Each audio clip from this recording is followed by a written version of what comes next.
Stories to Change the World, a short story audio reading by William W.R. Auger. Hi, my name is William W.R. Auger. Please feel free to call me Wes.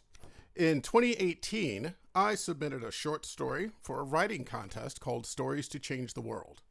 The goal of the story was to be a very short story that illustrated a realistic day living in a sustainable green future. There were 20 contestants who won. I was, of course, one of them, and our stories were published in a small book in 2018. What I'm going to present to you here now is the story that I wrote called A Special Day.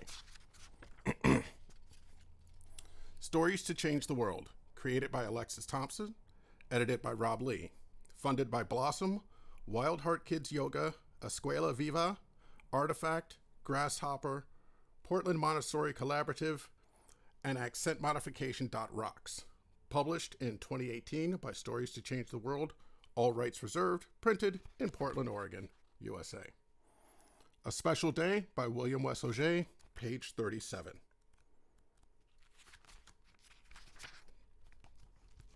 A Special Day by Wes Auger. The cawing of one of the roosters woke me up, just as it did most days. This day, however, was a special day. At noon today, the sun would be at its highest point in the sky. The earthen walls of my apartment were still cool from the night.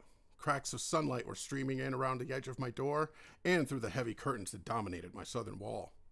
I jumped out of bed and stopped next to the door. There was a palm print pushed into the earthen plaster. All the fingers were splayed out. This handprint marked the last slap of plaster I had put down when I finished building this place. I placed my hand inside the print. I pulled back the heavy insulating curtains. The large windows in my living room didn't look out on the outside. The large windows opened directly into the vista of my greenhouse spread out before me. I opened the window, and the moist scent of the greenhouse plants washed over me. I could already hear the trickle of water here and there as the irrigation systems turned on. Through the glass of the greenhouse, I could see the bright blue sky. There were a few wispy clouds that held the last remnant of the reds and pinks of a sunrise.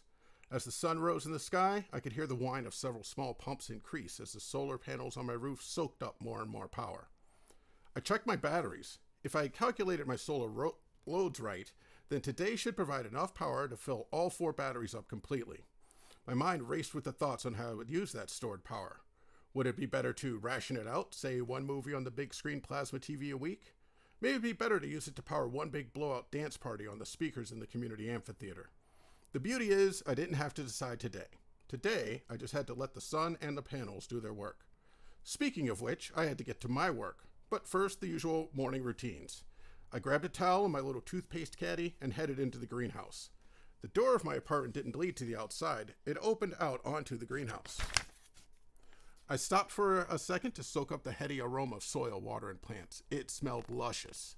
I had paid some attention to the aesthetics of my greenhouse. Rocks, dirt, plants, and small pools of open water were stacked up and around. I wanted the walk through my greenhouse to feel like a walk through the woods. Maybe I overdid it, though. I had to push large leaves out of my face to walk down to the greenhouse. It was past time to prune, but I wanted to wait. When the sun was at the solstice apex today, it wouldn't just provide maximum solar power for the panels on my roof. It would provide maximum solar power for my plants, too. I'd let them all grow a bit wild to put out the biggest, bushiest leaves they could. I stopped and bent down to inspect some of the plants. Perhaps I had overdone it. Some of them seemed to be growing a bit small. I think they were being shadowed by the bigger planter mates. Come next spring, I'd have to remember this lesson and prune much earlier in the season. Locking away that knowledge, I stood up and proceeded on to my shower. The shower was in the back of the greenhouse. Instead of a shower curtain or door, I had cleverly grown hanging plants, forming a veritable wall of greenery. I parted that wall of greenery, and behind it was a shower stall made of stone walls. I hung my towel and clothes on an old-timey hat rack, which I had found and repurposed as my towel rack. The hanging plants swished back behind me, and I turned to hold my face up to the shower head, which hung above me. I turned the handle, and nothing happened. I opened one eye to look around. I turned the handle all the way up. Nothing. I cocked an ear and could hear a small ticking noise. Immediately, I knew it was the small water pump from my shower. "Uh-oh," I said out loud. I stepped back through the vegetation and grabbed my towel around my waist. Next to the shower, I moved a flat stone, and underneath it was a small barrel that had water in it, some pipes, and a small pump. I reached down into the water and disconnected the lines to the pump and lifted it out. The pump was small enough I could hold it in one hand easily. I turned it over and gave it a visual inspection. It looked fine, but when I turned it over, I heard a small rattle from inside. Curious, I gave it a small shake. I could hear something rattling around inside. "Dang it," I said out loud. Obviously, something had broken loose inside. I went back inside my apartment. I had a small work table with a 3D printer sitting on it. I plopped the pump down next to it. I would have to open it up and figure out exactly which part was the problem.